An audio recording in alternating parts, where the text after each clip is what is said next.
David's love രചന നന്ദന അവതരണം ഷാഹുൽ മലയിൽ editing Shereej Poonoor. ആൾ പോകുന്ന നോക്കി ദത്തൻ ദേഷ്യത്തോടെ മുഷ്ടിയുരുട്ടി. ഇതിനുള്ള ഞാൻ നിനക്ക് തന്നിരിക്കും Tanushree, you will pay for it. അത്രയും മനസ്സിൽ പറഞ്ഞുകൊണ്ട് അവൻ തന്റെ ഫോൺ കയ്യിലേക്ക് എടുത്ത് ആരുടെയോ നമ്പർ ഡയൽ ചെയ്തുകൊണ്ട് പുറത്തേക്ക് നടന്നു. കിച്ചണിലേക്ക് വന്ന തനു ബാക്കി വന്ന ഭക്ഷണം വേസ്റ്റിലേക്ക് ഇട്ട ശേഷം പാത്രങ്ങളെല്ലാം സിങ്കിലേക്ക് ഇട്ടു. ശേഷം കിച്ചൺ സ്ലാബിന് മുകളിൽ ഇരുകൈകളും കുത്തി കണ്ണുകൾ മുറുകെ അടച്ച് മുഖം കുനിച്ച് നിന്നു. ആളുടെ മനസ്സിനെ അല്പം മുമ്പ് ദത്തം പറഞ്ഞ വാചകങ്ങളായിരുന്നു. മുമ്പ് കണ്ടിട്ടില്ലാത്ത തരം ഭക്ഷണങ്ങളൊക്കെ കാണുമ്പോ നിന്നെപ്പോഴുള്ളവർമാർക്ക് നല്ല ആർത്തിയാണെന്നറിയാം. അതുകൊണ്ട് ഇവിടെ ഉള്ളവരെ കാണിക്കാനായിട്ട് ഇതുപോലെ മെലോഡ്രാമയൊന്നും കാണിക്കണ്ട. എനിക്ക് നന്നായിട്ട് അറിയാം നിന്റെയൊക്കെ സ്വഭാവം. മര്യാദയ്ക്ക് എടുത്തു നിന്നിട്ട് എഴുന്നേറ്റ് പോടി. ഈയമുരുക്കി ഒഴിച്ച പോലെ അവന്റെ വാക്കുകൾ അവളുടെ ചെവിയിൽ അലയടിച്ചുകൊണ്ടിരുന്നു. അതിന്റെ ഫലമായി അവളുടെ കണ്ണുകൾ നിറഞ്ഞൊഴുകി. മോളെ. പെട്ടെന്ന് പിന്നിൽ നിന്ന് രാജേശ്വരിയുടെ ശബ്ദം കേട്ടതും അവൾ മുഖം അമർത്തി തുടച്ചുകൊണ്ട് തിരിഞ്ഞു നോക്കി. മോൾ ഇവിടെ എന്തെടുക്ക? മോൾക്ക് അറിയായിരുന്നോ? ആളുടെ നിറഞ്ഞ കണ്ണുകൾ കണ്ടതും രാജേശ്വരി വെപ്രാളത്തോടെ ചോദിച്ചു. ഒന്നുമില്ല അപ്പച്ചി, ഞാൻ വീട്ടിൽ ചിറ്റയും കുഞ്ഞിയെ കുറിച്ചൊക്കെ ഓർത്തുപോയി. ഇടർച്ചയോട് അവൾ പറഞ്ഞു. രാജേശ്വരി അവളെ സാധാപത്തോടെ നോക്കി. മോള് വിഷമിക്കാതെ, 2 ദിവസങ്ങൾ കഴിഞ്ഞിട്ട് നമുക്ക് എല്ലാവർക്കും കൂടി മോളുടെ ചിറ്റയോട് പോയി കാര്യങ്ങൾ പറഞ്ഞ് മനസ്സിലാക്കാം. എന്തേ? അവര് പറഞ്ഞു. അവളൊന്ന് പുഞ്ചിരിക്കാൻ ശ്രമിച്ചു. അതൊക്കെ പോട്ടെ, ഞാൻ ആദ്യം ചോദിക്കണമെന്ന് കരുതിയ കാര്യ. മോൾക്ക് എങ്ങനെയാ കണ്ണനെ പരിചയം? അവൻ പറഞ്ഞിരുന്നു നിങ്ങൾ വർഷങ്ങളായിട്ട് പ്രണയത്തിലായിരുന്നു എന്ന്. മോളും അവൻ പഠിച്ച കോളേജിലാണോ പഠിച്ചത്? പക്ഷെ അവൻ ഡിഗ്രിയും PG ഒക്കെ വിദേശത്താണല്ലോ ചെയ്തിരുന്നത്. ആ ഒരു ആകാംക്ഷയോടും സംശയത്തോടും അവളോട് ചോദിച്ചു. അത് അപ്പച്ചി ഞങ്ങളുടെ പ്രണയകഥ കേൾക്കാൻ നിൽക്കുവാണോ?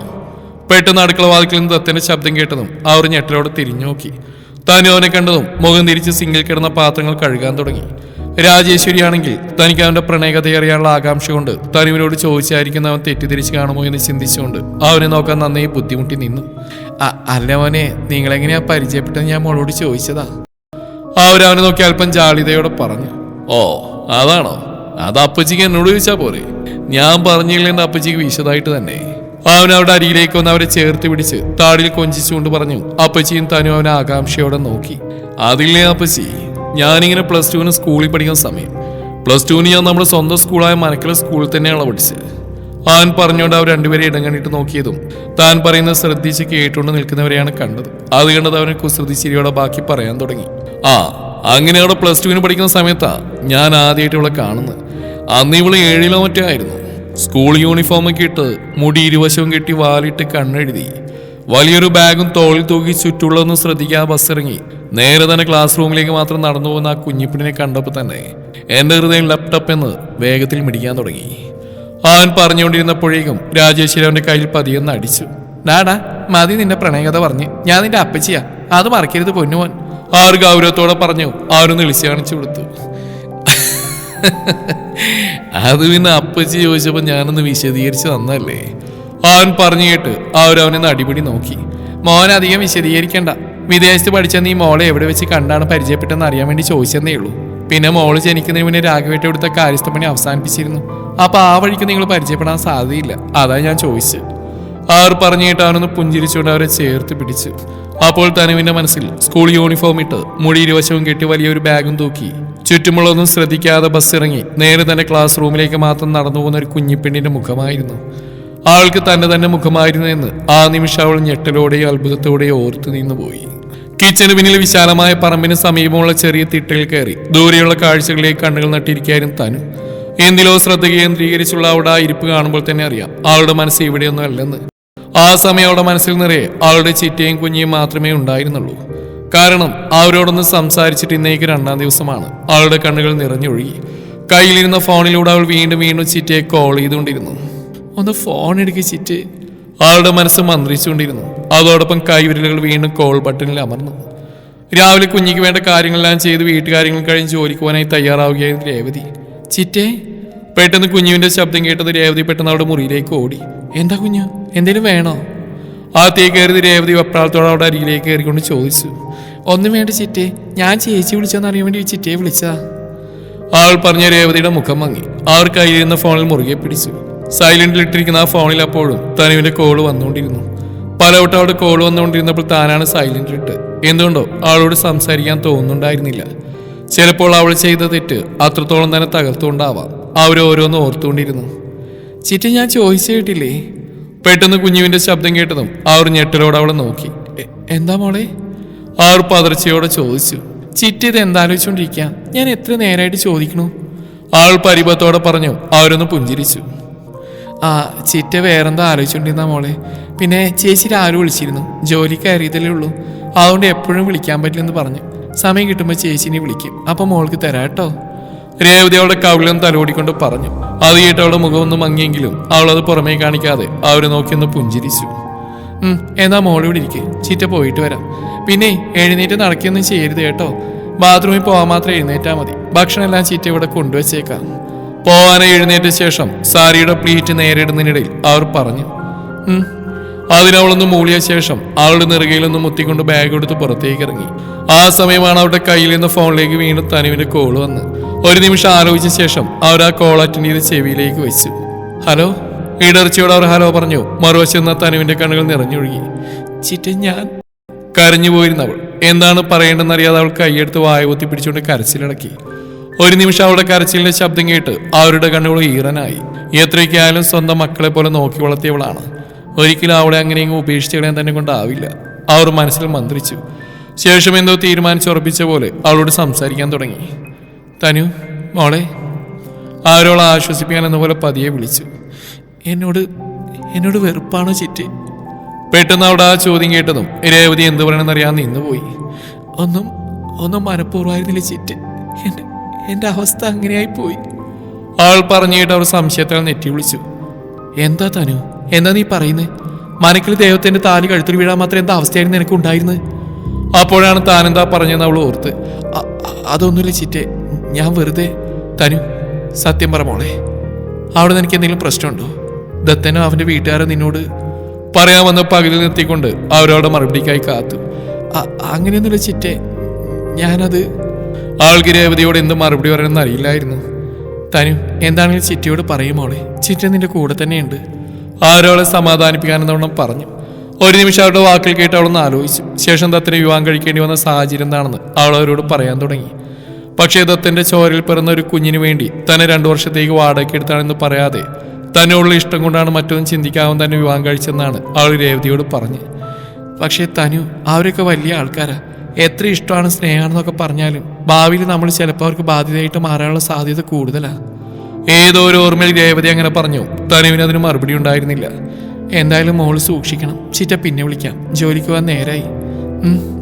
അല്പസമയത്തിന് ശേഷം അവർ പറഞ്ഞു. അവളൊന്ന് മൂളി. എന്നാ ശരി. അതും പറഞ്ഞുകൊണ്ട് അവർ ഫോൺ കട്ട് ചെയ്തു. ശേഷം ഒരു നെടുവീർപ്പോടെ അവർ തിരിഞ്ഞ് തന്റെ വീട്ടിലേക്ക് നോക്കിയ ശേഷം ജോലിക്ക് പോകാനായി ഇറങ്ങി. രേവതി ഫോൺ കട്ട് ചെയ്തും തനുവിന് വല്ലാത്തൊരു ഒറ്റപ്പെടൽ ഫീൽ ചെയ്തു. ആരും കൂടെ ഇല്ലാത്ത പോലെ, തനിച്ചായ പോലെ. സങ്കടം കൊണ്ട് അവളുടെ നെഞ്ചി വിങ്ങി. ആൾ മുട്ടുകാലിൽ മുഖം അമർത്തി വെച്ചുകൊണ്ട് ആ തിട്ടയിൽ കൂനിക്കൂടിയിരുന്നു. എത്ര സമയം അങ്ങനെ ഇരുന്നു എന്നറിയില്ല. എപ്പോഴും അവളുടെ കണ്ണുകൾ പതിയെ അടഞ്ഞു വന്നു. പെട്ടെന്ന് ആരുടെയോ ശബ്ദം കേട്ടത് അവൾ ഞെട്ടിലോടെ തിരിഞ്ഞു നോക്കി. മുന്നിൽ രൗദ്രഭാഗത്ത് നിൽക്കുന്ന ശ്രീദേവിയെ കണ്ടതും അവൾ ഒരു പതർച്ചയോടെ പതിയെ എഴുന്നേറ്റ് നിന്നു. ഓ കേട്ടില്ല, അമ്മ ഇവിടെ നിന്ന് സ്വപ്നം കാണിയായിരുന്നോ? ആ ഒരു പുച്ഛത്തോടെ ചോദിച്ചു.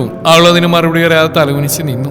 എന്താടി ജോലിയൊന്നും ചെയ്യാൻ ഇവിടെ ഇങ്ങനെ തിന്നും കുടിച്ച് സുഖസൂക്ഷിപ്പത്തിൽ കഴിയാന്ന് വല്ല ധാരണയുണ്ടോ തമ്പുരാട്ടിക്ക്? ആ ഒരാൾ നോക്കി പരിഹാസത്തോടെ പറഞ്ഞു. അവളുടെ കണ്ണുകൾ നിറഞ്ഞു. ഞാനെന്താ ചെയ്യേണ്ടത്? അവളുടെ മുഖത്തേക്ക് നോക്കാതെ പതിയെ ചോദിച്ചു. ഒരു വീടാവുമ്പോ എന്തൊക്കെ ജോലി ഉണ്ടാവുന്ന അറിയില്ല നിനക്ക്? പോയി അടുക്കളയിൽ ഉച്ചക്കുള്ള പണി തീർക്ക്. ആറ് ഗൗരവത്തോടെ പറഞ്ഞു. അവളൊന്ന് തലയാട്ടിക്കൊണ്ട് കിച്ചണിലേക്ക് നടന്നു. ഒരു നിമിഷം അവൾ പോകുന്നത് നോക്കിയതിനു ശേഷം അവര് നെടുവീർപ്പോടെ തിരിഞ്ഞു നടന്നു. എന്തായാലും അത് വേണ്ടായിരുന്നു ദേവി. ഇപ്പൊ തന്നെ നമ്മുടെ മോൻ ആവശ്യത്തിലധികം അതിനെ ദ്രോഹിക്കുന്നുണ്ട്. ശരിയാ, അതിന്റെ കുടുംബക്കാർ നമ്മളോട് തെറ്റ് ചെയ്തു, അതും പൊറുക്കാനാവാത്ത തെറ്റ്. പക്ഷെ അതിനാ കുഞ്ഞെന്ത് വഴിച്ചു? ഇനി നമ്മളതിനെ ഇവിടെ ഇട്ടിങ്ങനെ ദ്രോഹിച്ചുകൊണ്ട് തന്നെ നമുക്ക് നഷ്ടപ്പെട്ടൊക്കെ തിരിച്ചു കിട്ടുമോ? തനുവിനെ കൊണ്ട് ശ്രീദേവി അടുക്കളയിലെ ജോലികൾ ചെയ്യിക്കുന്നുണ്ടെന്നറിഞ്ഞു രാജശേഖര അവരോടായി പറഞ്ഞു. അവളെ ഇവിടെ ഇട്ട് കഷ്ടപ്പെടുത്താനല്ല രാജേട്ടാ, ഞാൻ അവളോട് ജോലി ചെയ്യാൻ പറഞ്ഞു. പിന്നെ അവർ പറഞ്ഞിട്ട് അയാൾ സംശയത്തോടെ ചോദിച്ചു. അങ്ങനെയെങ്കിലും അത് ഇവിടുന്ന് രക്ഷപ്പെട്ടു പോയിക്കോട്ടെ, അല്ലെങ്കിൽ ചിലപ്പോൾ നമ്മുടെ മോനെ അതിനെ കൊല്ലാൻ പോലും മടിക്കില്ല. നീ എന്തൊക്കെയാ ദേവി പറയുന്നേ? അവർ പറയുന്നത് എന്താണെന്ന് മനസ്സിലാവാതെ അയാൾ നെറ്റി വിളിച്ചു. ഞാൻ കാര്യമായിട്ട് തന്നെയാ രാജേട്ടാ പറഞ്ഞ്. എനിക്ക് അവളോട് ദേഷ്യമുണ്ട്. അവളുടെ ചിറ്റ നമ്മളോട് ചെയ്തു വെച്ച് നോക്കുമ്പോൾ എനിക്ക് അവളോട് തീർത്താ തീരാത്ത പക തന്നെയുണ്ട്. പക്ഷെ അതിൻ്റെ പേരിൽ അവളെ ഇവിടെ ഇട്ട് ദ്രോഹിക്കുന്ന കണ്ടുകൊണ്ടിരിക്കാൻ എനിക്ക് കഴിയില്ല. എനിക്കെന്നല്ല, എന്നെ പോലെയുള്ള ഒരു സ്ത്രീക്കും കഴിയില്ല. ഇന്നലെ തന്നെ നമ്മുടെ മോനാ കൊച്ചിനെ കൊല്ലാക്കൊല ചെയ്തു. മറ്റാർക്ക് മനസ്സിലായില്ലെങ്കിലും എനിക്കത് മനസ്സിലാവും. കാരണം ഞാനും അവളെ പോലെ സ്ത്രീയല്ലേ. അവളുടെ ദേഹത്തെ പാടുകളും മറ്റും കാണുമ്പോൾ തന്നെ അതെങ്ങനെ സംഭവിച്ചു എന്ന് മനസ്സിലാക്കാൻ ദിവ്യദൃഷ്ടിയൊന്നും വേണ്ടല്ലോ. ആർ പറഞ്ഞു കേട്ട് രാജശേഖരൻ പകപ്പോടെ അവരെ നോക്കി. താൻ എന്തൊക്കെയാ ദേവി പറയുന്നേ? നമ്മുടെ മോനാ കുഞ്ഞിനെ? അയാൾ വിശ്വസിക്കാൻ കഴിയാത്ത പോലെ വീണ്ടും ചോദിച്ചു. അതിന് മറുപടിയായി അവരൊന്ന് മൂളിയതേയുള്ളൂ. രാജിക്ക് മനസ്സിലായോ? അയാൾ മുഖമൊന്ന് അമർത്തി തുടച്ചിട്ട് ചോദിച്ചു. ഇല്ലാന്നാ തോന്നുന്നത്. ഇനി മനസ്സിലായ തന്നെ ആ പാടുകൾ ഉണ്ടാലും അവൾക്ക് മറ്റൊന്നും തോന്നില്ല. തൻ്റെ ഭാര്യയുടെ ഒരു ഭർത്താവിന് തോന്നുന്ന സ്നേഹപ്രകടനം അത്രയേ ചിന്തിക്കും. കാരണം അവളുടെ കണ്ണിൽ നമ്മുടെ മോൻ അവളോട് ദിവ്യ പ്രണയാണല്ലോ.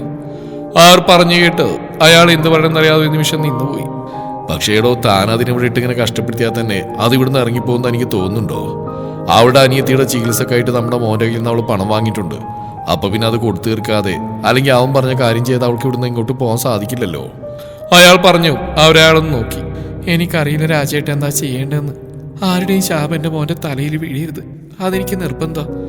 അതിന് അവൾ ഇവിടുന്ന് പോകുക തന്നെ വേണം. അതിനുവേണ്ടി എന്നെ കൊണ്ട് ചെയ്യാൻ പറ്റുന്ന എല്ലാം ഞാൻ ചെയ്യും. ഉറച്ച ശബ്ദത്തിൽ അവർ പറഞ്ഞു. ഇനി എന്ത് ചെയ്യണമെന്നറിയാതെ അയാൾ ഒരു നിമിഷം നിന്നുപോയി. തനു! മുറിയിലും ആളിലും ഒന്നും തനുവിനെ കാണാതെ അന്വേഷിച്ചിടക്കിയായിരുന്നു രാജേശ്വരി. ഈ കുട്ടി ഇത് എവിടെ പോയി? ആർ പിറുപിറുത്തോണ്ട് കിച്ചൺ ഭാഗത്തേക്ക് നടന്നു. തനുമോളെ കണ്ടോമായേ? അടുക്കളയിലേക്ക് കടന്നു വന്ന് ജോലിക്കാരോട് ചോദിച്ചുകൊണ്ട് ആർ മുഖമുയർത്തിയതും അവിടുന്ന് ജോലി ചെയ്യുന്ന തനുവിനെ കണ്ട് രാജേശ്വരി ഒന്ന് പകച്ചു. മോളെ, നീ എന്തായി ചെയ്യുന്നേ? ആദ്യത്തെ പകപ്പ് മാറിയതും ആർ വേഗം തനുവിന്റെ അരികിലേക്ക് വന്നോണ്ട് ചോദിച്ചു. അതപ്പച്ചി, ഞാനിവിടെ. ആൾ വെപ്രാളത്തോടെ എന്തൊക്കെയോ പറയാൻ ശ്രമിച്ചു. നിന്നോട് ആരാ തന്നെ ഈ ജോലികളൊക്കെ ചെയ്യാൻ പറഞ്ഞേ? ആ സമയം അവരുടെ മുഖത്ത് വല്ലാത്ത ഗൗരവം നിറഞ്ഞിരുന്നു. അതപ്പച്ചി, ആരും പറഞ്ഞില്ല, ഞാൻ സ്വയം ചെയ്ത. ആൾ വെപ്രാളത്തോടെ പറഞ്ഞു. അങ്ങനെ നീ ഇവിടെ ഒന്നും സ്വയം ചെയ്യേണ്ട ആവശ്യമില്ല തനു. അതിനൊക്കെ അവിടെ ഒരുപാട് ജോലിക്കാരുണ്ട്. നീ ദത്തന്റെ കാര്യം മാത്രം നോക്കിയാൽ മതി. മനസ്സിലായല്ലോ? ശ്രീദേവിയുടെ വാക്കുകൾ കേട്ടിട്ടാണ് അവൾ ഈ ജോലികളെല്ലാം ചെയ്യുന്നതെന്ന് മനസ്സിലായെങ്കിലും അവരത് പുറമേ കാണിക്കാതെ അവളോടായി പറഞ്ഞു. അതിന് മറുപടിയായി അവളൊന്ന് മൂളിയതേയുള്ളൂ. വായന്റെ കൂടെ. ആരവിടെ കയ്യും പിടിച്ചുകൊണ്ട് പുറത്തേക്ക് നടക്കാൻ തുടങ്ങി. പെട്ടെന്ന് ശ്രീദേവി അങ്ങോട്ടേക്ക് വന്നു. എന്താ ഇവിടെ? ശ്രീദേവിയുടെ ശബ്ദം കേട്ടോ തനു പേടിയോടെ അവിടെ തന്നെ പതുങ്ങി നിന്നു. എന്താ രാജി, എന്താ അവിടെ പ്രശ്നം? തനുവിന്റെ കയ്യിൽ പിടിച്ചുകൊണ്ട് പുറത്തേക്ക് നടക്കാൻ തുടങ്ങുന്ന രാജേശ്വരിയെ നോക്കി അവർ ചോദിച്ചു. അതൊന്നുമില്ല എടുത്തി, ഞാൻ തനുവിനെയും കൂട്ടിക്കൊണ്ടൊന്ന് പുറത്തേക്ക് പോവാ.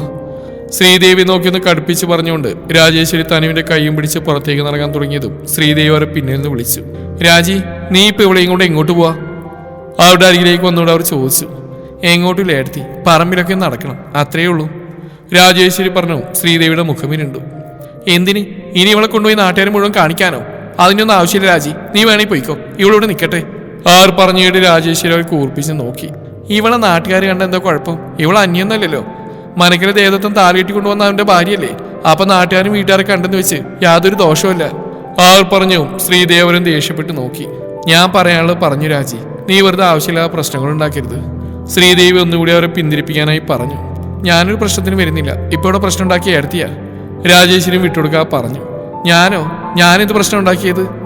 എന്ത് പ്രശ്നം ഉണ്ടാക്കിയെന്നോ? ഏടത്തി എന്തിനാ തനുവിനെ കൊണ്ട് ഇവിടുത്തെ പണികളെല്ലാം ചെയ്യിപ്പിക്കുന്നത്? ഇവിടുത്തെ ജോലികൾ ചെയ്യാൻ എത്ര ജോലിക്കാരുണ്ട് ഇവിടെ? എന്നിട്ട് ഏടത്തി ഇവളെ കൊണ്ട് ജോലി ഏൽപ്പിച്ച് ഇവളെ മനഃപൂർവ്വം ദ്രോഹിക്കാൻ വേണ്ടിയല്ലേ? രാജേശ്വരി ദേഷ്യത്തോടെ പറഞ്ഞു. ശ്രീദേവി തനുവിനെ ഒന്ന് രൂക്ഷമായി നോക്കി. ഓ, അപ്പോഴേക്കും വന്ന് നിന്റെ അടുത്ത് പരാതി ബോധിപ്പിച്ചോ കിട്ടില്ലമ്മാ. അവർ തനുവിനെ നോക്കിക്കൊണ്ട് പുച്ഛത്തോടെ പറഞ്ഞു. അവളുടെ കണ്ണുകൾ നിറഞ്ഞു. അവൾ ആരെയും നോക്കാതെ മുഖം കുനിച്ച് നിന്നു. എന്നോട് ആരും ഒന്നും പറഞ്ഞില്ല. ഏടത്തിനി ആ കുറ്റം അവളുടെ തലയിൽ കെട്ടിവെക്കാൻ നോക്കണ്ട. അല്ലെങ്കിൽ തന്നെ ഇവിടെ നടക്കി നോക്കണ്ട. മനസ്സിലാവാതിരിക്കാൻ ഞാൻ കൊച്ചുകുഞ്ഞൊന്നല്ലോ. ശ്രീദേവി നോക്കി രാജേശ്വരി പറഞ്ഞു. നിന്നോട് തർക്കിക്കാൻ ഞാനില്ല രാജി. തൽക്കാലം ഇവിടെ എങ്ങോട്ട് കൊണ്ടുപോകണ്ടെന്ന് ഞാൻ പറയുന്നുള്ളൂ. അവരൊരു അനുരഞ്ജനത്തിനെന്ന പോലെ പറഞ്ഞു. ഇവിടെ നിർത്തിയിട്ട് എന്തിനാ? ഏടത്തിക്ക് ഇവിടെ കൊണ്ട് ഇവിടെയുള്ള പണികളാൻ ചെയ്യിക്കാനല്ലേ? എന്തായാലും അത് ഞാൻ സമ്മതിക്കില്ല. രാജേശ്വരി വാശിയോടെ പറഞ്ഞുകൊണ്ട് അവളെ കൈപ്പിടിച്ച് പുറത്തേക്ക് നടക്കാൻ തുടങ്ങി. ഓ, ഞാനൊന്നും പറയുന്നില്ല. പിന്നെ ഒരു വീടാകുമ്പോൾ അവിടെ ഇഷ്ടംപോലെ ജോലികളൊക്കെ കാണും. അതൊക്കെ ചെയ്തെന്ന് വെച്ച് കയ്യിൽ വളയൊന്നും ഊരിപ്പോവില്ല. അവർ പുച്ഛത്തോടെ പറഞ്ഞു. രാജേശ്വരി അവരെ ദേഷ്യപ്പെട്ട് നോക്കി. എന്നിട്ടെന്താ ഏടത്തി ജോലികളൊന്നും ചെയ്യാത്ത? ഏടത്തിയുടെ കയ്യിലെ വളകൾ ഊരിപ്പോവില്ലല്ലോ. അതേ പുച്ഛത്തോടെ തന്നെ രാജേശ്വരിയും പറഞ്ഞു. അതിന് മറുപടി അറിയാൻ രാജേശ്വരിയും തർപ്പിച്ചു പോയിക്കൊണ്ട് ശ്രീദേവി അവിടെ നിന്നും പോയി. വേണ്ടായിരുന്നു അപ്പച്ചി, എന്നെ ചൊല്ലി നിങ്ങൾ തമ്മിലൊരു വഴക്ക് വേണ്ടായിരുന്നു. അവർ പോയതും തന്നെ വിഷമത്തോടെ പറഞ്ഞു. വേണം മോളെ, ഈ അമ്മായിമ്മ ഭരണക്കെ അങ്ങ് പഴയ നമ്പരാ. ഇപ്പൊ അതൊന്ന് വിലപ്പോലെന്ന് ഏടത്തിയൊന്ന് അറിയട്ടെ. തനുവിനെ നോക്കി ഒരു ചിരിയോടെ രാജേശ്വരി പറഞ്ഞു. എന്നാലും ഇല്ല, നീ ഇങ്ങോട്ട് വന്നേ, നമുക്ക് ആ പറമ്പിലൊക്കെ ഒന്ന് ചുറ്റിക്കറങ്ങിയിട്ട് വരാം. അതും പറഞ്ഞുകൊണ്ട് അവർ തനുവിന്റെ കൈയും പിടിച്ച് പുറത്തേക്ക് നടന്നു. അന്നത്തെ ദിവസം രാജേശ്വരിയുടെ കൂടെ പുറത്തേക്ക് പോയിട്ട് വന്നപ്പോഴാണ് ദത്തൻ മുകളിൽ നിന്ന് അവളെ വിളിക്കുന്നത്. ആദ്യം ഒന്ന് പതിരെങ്കിലും അവൾ ധൈര്യം സംഭരിച്ചുകൊണ്ട് അവന്റെ അരികിലേക്ക് ചെന്നു. എന്തിനാ വിളിച്ചേ? മുറിയിലേക്ക് ചെന്നു കസേര എന്തോ ആലോചിച്ചുകൊണ്ട് കണ്ണുകടച്ചിരുന്ന ദത്തിന്റെ അരികിലേക്ക് ചെന്നൊരാൾ ചോദിച്ചു, നീ ഇന്ന് ഉച്ചക്ക് ലഞ്ച് കഴിച്ചോ? മുഖമുയർത്തി നോക്കിയാൽ മുന്നിൽ നിൽക്കുന്നവളെ കണ്ട് ഗൗരവത്തോടെ ചോദിച്ചു. ഇല്ല. കാരണം? എനിക്ക് വേണ്ട. അതിന്റെ കാരണം ഞാൻ ചോദിച്ചത്. അഭിമാനം നഷ്ടപ്പെടുത്തിക്കൊണ്ട് ഇവിടുന്ന് ആരും കഴിക്കാൻ എനിക്ക് താല്പര്യമില്ല. ആൾ പറഞ്ഞു കഴിഞ്ഞ് അവൻ ചാടി എഴുന്നിട്ട് അവളുടെ കവിളിൽ ആഞ്ഞടിച്ചു. കവിളിൽ പതിഞ്ഞ ശക്തമായ അടിയുടെ ആഘാതത്തിൽ തനുവിന്റെ മുഖൊരു വശത്തേക്ക് ചെരിഞ്ഞുപോയി. മോളെ, എന്നെ എതിർത്ത് സംസാരിക്കാറോടെ നീ മര്യാദക്ക് വന്നതെടുത്ത് കഴിച്ചോണം. ആളുടെ മുടിക്കുത്തിൽ പിടിച്ചുകൊണ്ട് ദത്തൻ അലറിയതും ആൾ വേദന സഹിക്കാനാവാതെ അവന്റെ കൈ ഒടിവിക്കാൻ ശ്രമിച്ചുകൊണ്ടിരുന്നു. തുടരും ഈ കഥയുടെ ബാക്കി ഭാഗം നാളെ ഇതേ സമയം.